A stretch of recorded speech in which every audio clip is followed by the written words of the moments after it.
Ele foi cumprir, Fabiola, algumas das coisas que foram acordadas na reunião que ele teve na sede do PL em Brasília, junto com o presidente do PL, Valdemar Costa Neto, o general Braga Neto, que agora é assistente dele, Bolsonaro, o líder do PL na Câmara, o Altineu Cortes. Eles fizeram essa reunião para acabar com aquilo que o Ricardo Noblat chamou na coluna dele de cara de boi morto, que o Bolsonaro vinha exibindo pelos cantos. A gente até falou disso, eu escrevi isso na coluna também.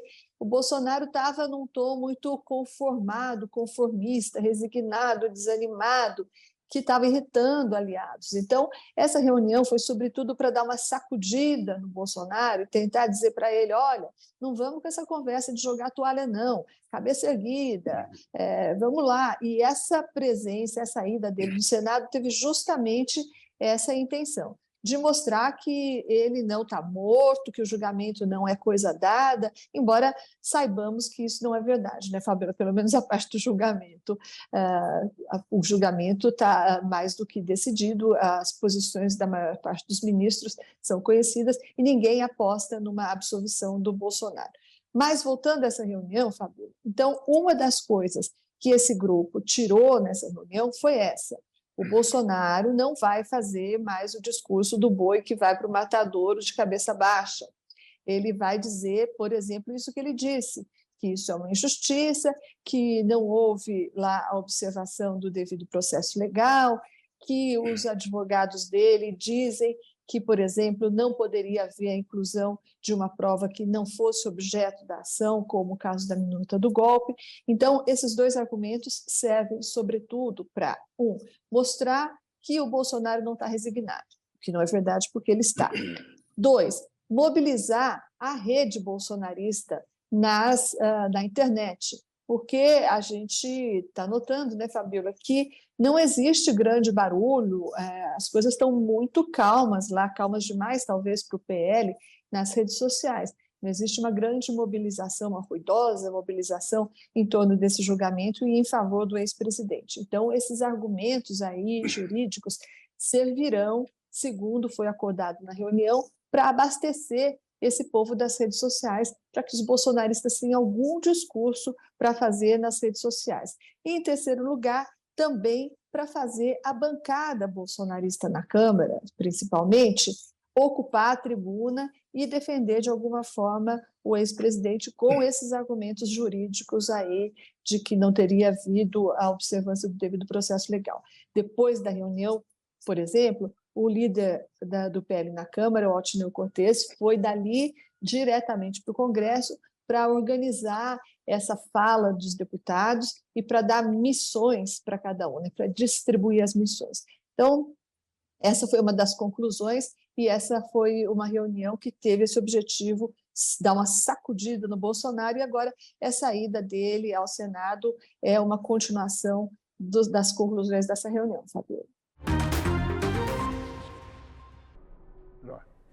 Essa indagação do Moro foi decepcionante e ridícula. Atenção, decepcionante e ridícula. Decepcionante porque o Zanin já explicou, já ressaltou sobre impedimento e suspeição. Ele acionou a lei processual, ele não pode, por lei, participar de processo onde ele tem atuado advogado. Então, isso aí mostra o quê?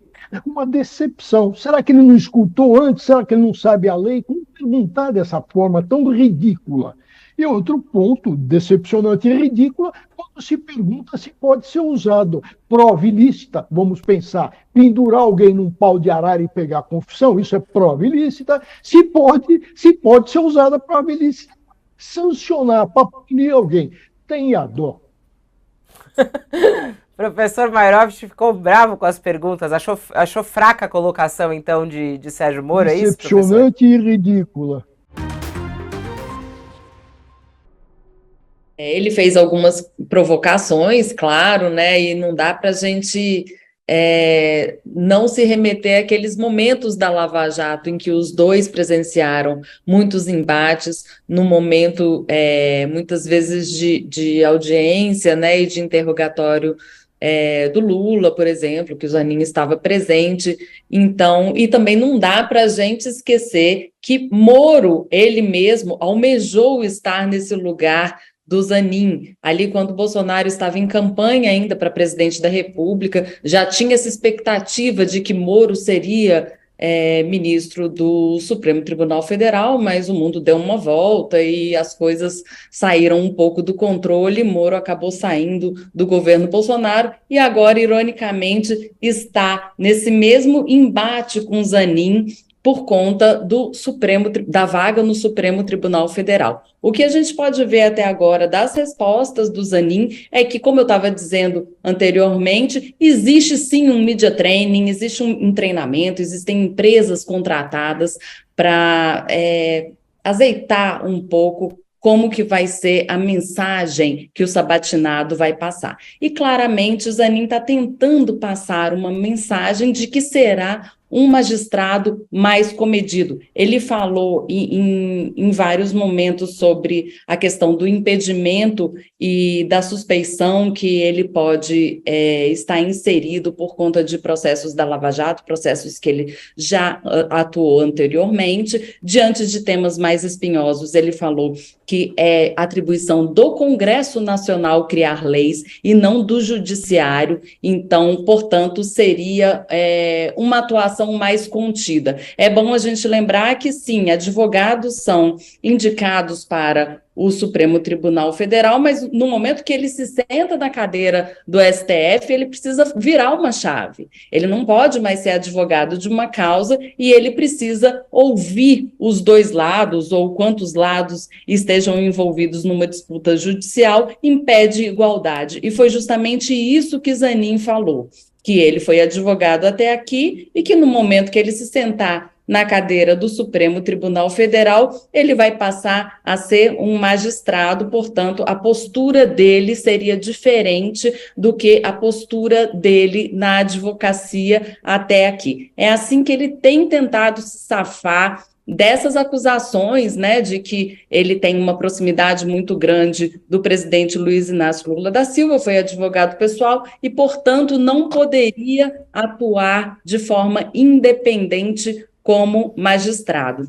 Agora, voltando ao Sérgio Moro, ele falou agora que é importante que o Senado faça uma sabatina séria, com perguntas técnicas, que foi o que ele fez. Ele fez perguntas muito específicas, né? Ele, em determinado momento, ele usou até de ironia, falando do livro sobre Loeffler do Zanin, falou assim, eu acabei lendo esse livro, ou seja, não queria ler isso, mas fui lá e li.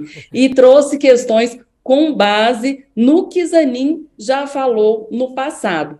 Acho que Zanin não vai ter problema nenhum em responder essas perguntas, mesmo porque ele já esperava todas essas perguntas e tem um treinamento para que ele possa responder a contento. Qual?